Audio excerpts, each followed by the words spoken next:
Welcome to my medical awareness channel doctor FJ with help tips. आप हमारे इस channel को ज़रूर सब्सक्राइब कर लें, क्योंकि इस चैनल के ज़रिए से हम बहुत ही आसान अल्फाज में मुख्तलिफ बीमारियों के मुतल्लिक और सेहत के मुतल्लिक बहुत ही आसान अल्फाज में जो अपना पब्लिक मैसेज है वो हम प्रोवाइड करते हैं, ताकि घर में बैठा कोई भी शख्स अपने मोबाइल फ़ोन पे ही ये सारी इंफॉर्मेशन ले सके। आज की वीडियो में हम डिस्कस करेंगे एक इंतहाई अहम बीमारी को जो बहुत ज़्यादा एपिडेमिक है, जो है मलेरियल फीवर यानी मलेरिया का बुखार। इसकी पहले वजह जान लेते हैं। ये जो मलेरिया है ये बेसिकली हर मच्छर काटने से ये मलेरिया नहीं फैलता। ये ख़ास किस्म का मच्छर है जिसका नाम है फीमेल एनोफिल्स मॉस्किटो। यानी ये ख़ास किस्म के मच्छर अगर किसी शख्स को काटेगा तो उसके ज़रिए से अपना जो पैरासाइट है ये उस ब्लड के अंदर, उस इंसान के ब्लड के अंदर शामिल हो जाता है और मलेरिया बुखार की अलामात शुरू हो जाती हैं। आज की इस वीडियो में हम बात करेंगे कि जो मलेरिया बुखार है इसकी अलामात क्या होती हैं और कौन से ऐसे टेस्ट हैं जिसकी वजह से मलेरिया का बुखार कन्फर्म हो जाता है और इसका जो तरीका इलाज है वो क्या होता है। तो सबसे पहले अलामात की बात करूं तो इसमें सबसे जो पहली अलामत है वो है high grade fever and fever touches the base line. यानी ऐसे लोग जिनके अंदर बहुत ज़्यादा तेज शिद्दत वाला बुखार होता है और वो बुखार बगैर किसी दवाई के फिर नॉर्मल भी हो जाता है, बिल्कुल ठीक भी हो जाता है, और उसके बाद फिर एक फीवर की स्पाइक आती है। यानी फीवर बहुत ज़्यादा तेज होता है और इवन 104, 105 का बुखार तक चला जाता है। तो ये सबसे पहली अलामत आती है जो मलेरिया फीवर के अंदर आती है। मलेरिया का जो बुखार है इसमें जो दूसरी अहम अलामत है वो है राइगर चिल्स एंड स्वेटिंग।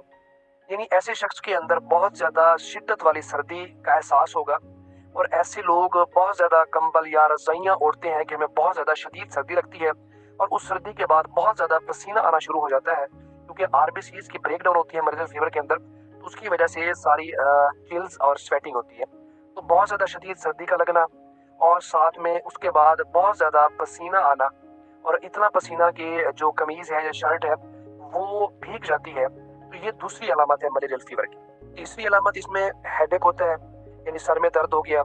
उसके बाद नौजिया वोमिटिंग की कंप्लेंट भी होती है, यानी मतली या दिल कच्चा या उल्टी का ख्याल होता है या उल्टी आ जाती है। इसके बाद मस्कुलर पेन होता है, यानी सारे जिस्म के अंदर शदीद दर्द होती है।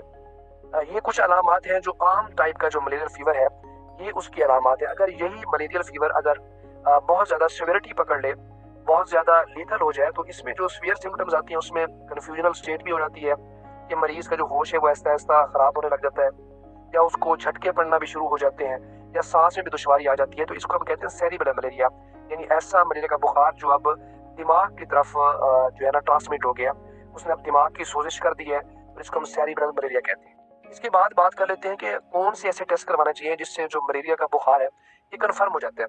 तो इसमें जो टेस्ट है वो है सीबीसी विद एमपी स्लाइड, यानी कंप्लीट ब्लड काउंट, जिसमें हम टीएलसी और प्लेटलेट्स काउंट देखते हैं, इसमें दोनों कम हो जाते हैं।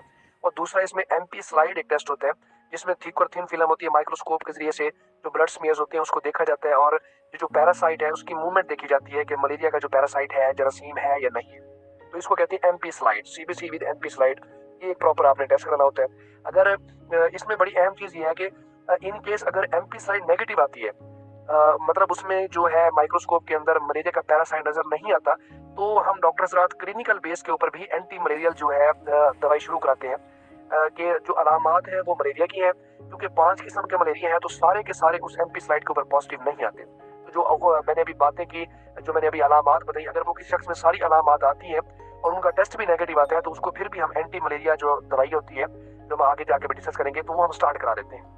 मलेरिया का जो इलाज है ये मुख्तलिफ तरीकों से है। बहुत सारे ऐसे एंटीबायोटिक्स भी हैं, डॉक्सीसाइक्लिन है या क्लिंडामाइसिन है, तो ऐसे या क्यूनिन ग्रुप्स है या मेफ्लोक्यूनिन ग्रुप्स है, तो इससे डिफरेंट टाइप का जो है ना इलाज होता है। लेकिन हम सबसे ज़्यादा कॉमन बात करेंगे, मोस्ट कॉमन, ताकि हमारे जो व्यूअर्स हैं उनको बड़ा इजीली समझ आ जाए।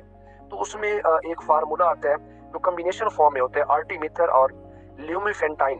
ये दोनों का फार्मूला जो है कम्बिनेशन में गोली आती है। तो ये आपने सुबह शाम 2 टाइम 3 दिन की इसका टोटल कोर्स है, जो मलेरिया का कोर्स है, आपने ये लेना होता है। और साथ में दर्द के लिए या बुखार के लिए पैरासीटामोल या पैनाडोल की जो गोली हैं, 2 गोलियां सुबह दोपहर शाम। और साथ में अपने आप को अच्छा हाइड्रेट करें, यानी जो पानी का इस्तेमाल है वो ज़्यादा से ज़्यादा करें, फलों का इस्तेमाल करें, साथ में सब्जी का इस्तेमाल करें। और ये जो मलेरिया फीवर है ये 3 से 4 दिन का जो एक कोर्स है, ये इसमें मलेरिया आपका जो है ये बिल्कुल एंड हो जाता है, ख़त्म हो जाता है।